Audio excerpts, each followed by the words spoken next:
જય માતાજી, જય શ્રી કૃષ્ણ અને હર હર મહાદેવ। જો સવાર તો નથી, બપોર થઈ ગયું છે ને અમારે રાજકોટમાં ધીમી ધારે વરસાદ પડે છે। કયક રેડો આવે છે, ભેસાણ બાજુ બહુ પડ્યો છે ને જો અમારે લાડવા બને છે ચૂરમાના। જો શું કે ચૂરમાના લાડવા બને છે। સાંજે છે અમારે મહેમાન, અને એક મહેમાનનો અમારે ફોન ચાલુ છે ભેસાણવાળાનો, પણ એ આવતા નથી। લાડવા બન્યા છે, જો એક નંબર બનાવવાના છે। તો જો સરસ મજાના લાડવા બની ગયા છે અમારે, અને સાંજનું ભોજન છે। બપોરે કહું સાંજે આવી જાવ જમવા, હાલો બધા ભજીયા છે, દાળ ભાત છે, લાડવા વરે છે, ગરબો ભરે છે, અને લાડવા થઈ ગયા છે તૈયાર, એક નંબર। હા ચાલો, જો અમે બાપ દીકરો મંદિરે આવી ગયા છીએ।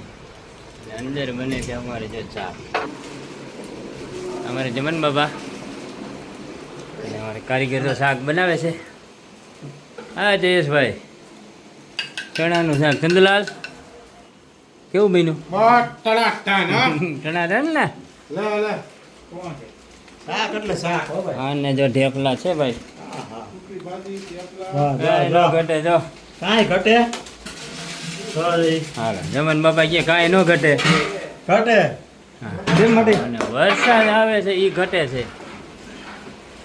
ચાલો, તો જો સાંજના ભોજનની તૈયારી ચાલુ થઈ ગઈ છે।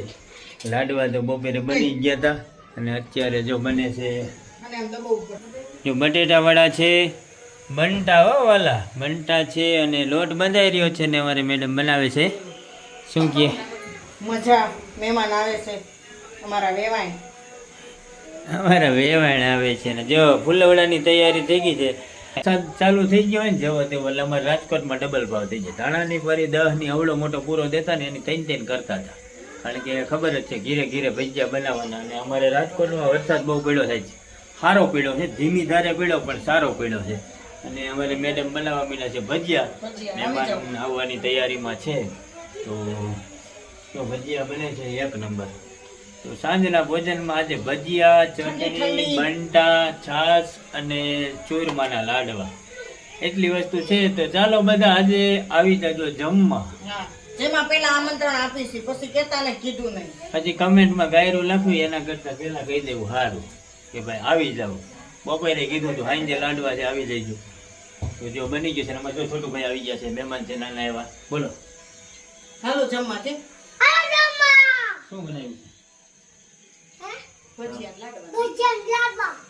લાડવા તારે ખાવાના છે? ખાવાના છે? તને શું ભાવે?